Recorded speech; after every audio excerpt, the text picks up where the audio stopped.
Good afternoon, my beautiful, beautiful biohacking friends. So today I come to you with a video about biohacking in these crazy, crazy times we're in, guys.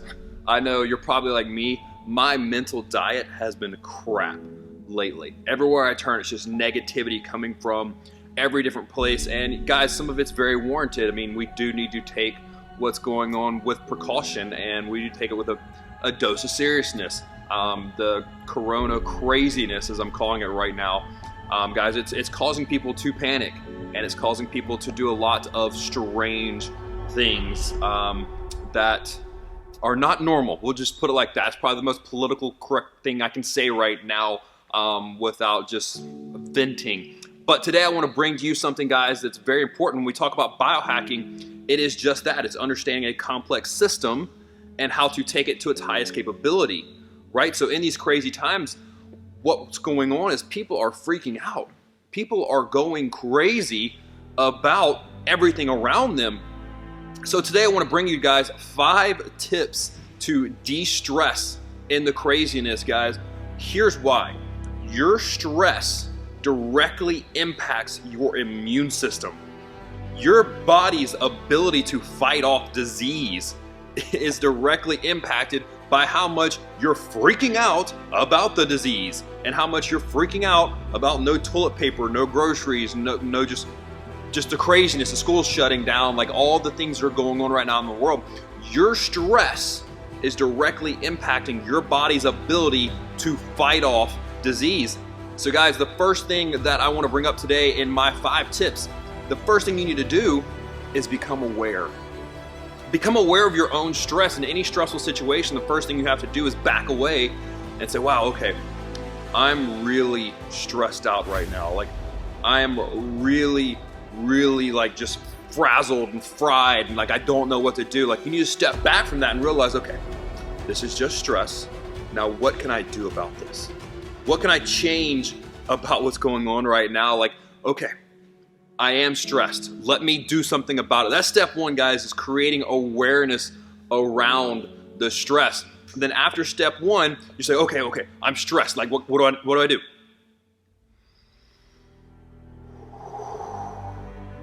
Breathe, guys. You breathe. Because when you become stressed, your body is literally in fight or flight. It thinks it's about to die. So it's releasing all these crazy chemicals and hormones in your body that's saying, hey, get prepared, we're about to go to war. The war is not no toilet paper in the grocery store aisle. The war is not you have to actually watch your kids for the next week. That is not life or death war that you're facing. Guys, that is just stress.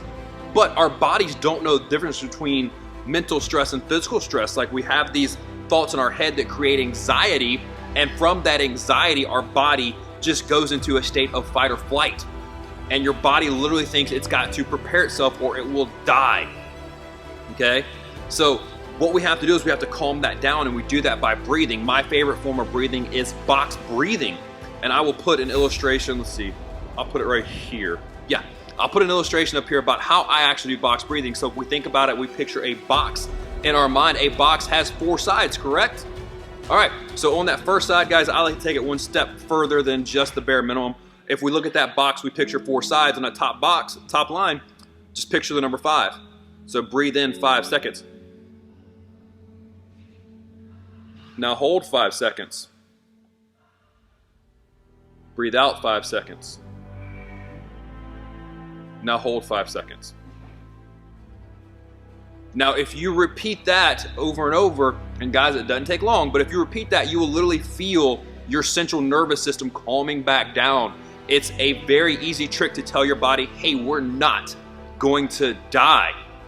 So after you breathe down and you cause the physiological response in your body to calm back down so you can get out of that fight or flight, to actually think clearly through the situation when you're stressed, next thing I want you to do, guys, is I want you to communicate your stress. Now, communication is a very broad term, and I want you to think about it that way. There are many different ways to communicate your stress. My favorite way, my first instinct when it comes to communicating my stress, is to write it down. Okay, that's my form of communication. That for me is the easiest thing to do, because I truly believe that writing is digestion for the brain. And we write things down, we put them on paper, we take away its power. because you realize that by writing it down, that it's not so bad. Like, okay, here's the problem. Here's what I can do about that problem. You start actually like thinking through the problem instead of just reimagining all the negatives in your head. But for some of you, writing may not be the best communication. You may be a talker. You may be a verbal communicator. So call a friend, call a colleague, for me guys, there's a reason I have 3 coaches in my life, because I get stressed, I'm full of anxiety, and I need to talk. Okay, so after I write it down, okay, coach, here's what I'm thinking, here's what I just wrote down, I need some help with this. I need an outside perspective on what's going on in my life right now. Because like Tony Robbins always says, when you become emotional, you can throw out all logical thinking. So when we're in those emotion-driven states, we need a logical perspective. Think about it. When your best friend is going through a bad breakup, you can give them the best advice, right? Like, hey, just do this, this, and this, and you'll be okay. But when you're going through that exact same situation, you yourself, you will not listen to that same advice, even though you know it's the best thing for you to do. Why? Because emotions have overridden logical thinking. Okay, so step 1, become aware of your stress. Step 2, breathe. Step 3, communicate. And step 4, let's reframe the situation. All right, so a lot of times in anxiety, in stress, all we can think about is the negatives. All we can think about is how bad things are. So what I want to do in reframing, step 1 to reframing, is get back to gratitude. So think about it, guys. You're able to watch this video right now. You're able to actually comprehend what I'm saying. So just that alone is something to be thankful for. Just having the opportunity to do something about stress is an absolute reframe you need to do. Because just having air in your lungs and blood in your veins gives you the opportunity to do something about your stress, right? So after we get back to gratitude, now let's go into our why.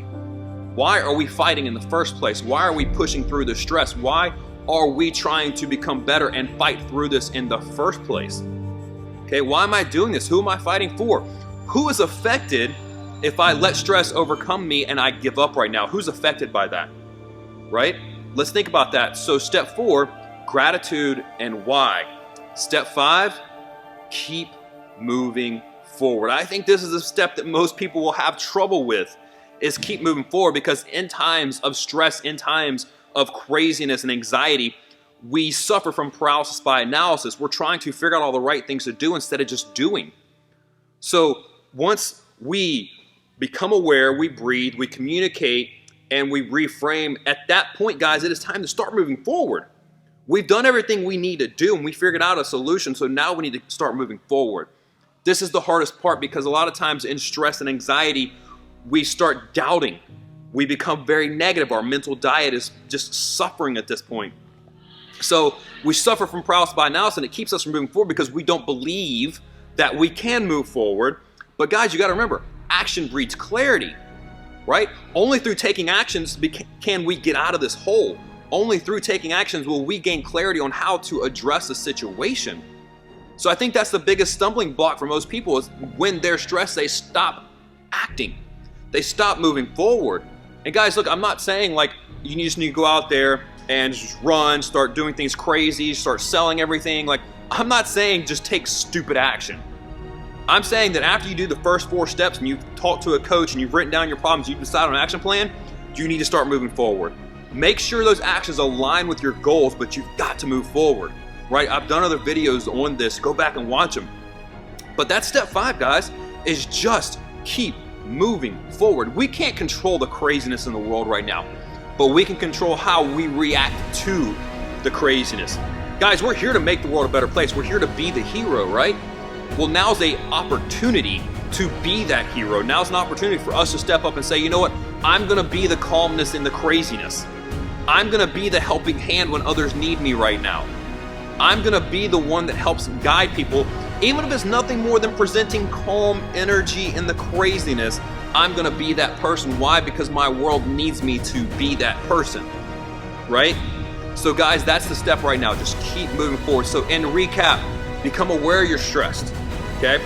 Breathe through the stress to calm down your central nervous system. Communicate the stress to yourself and to a coach mentor in your life.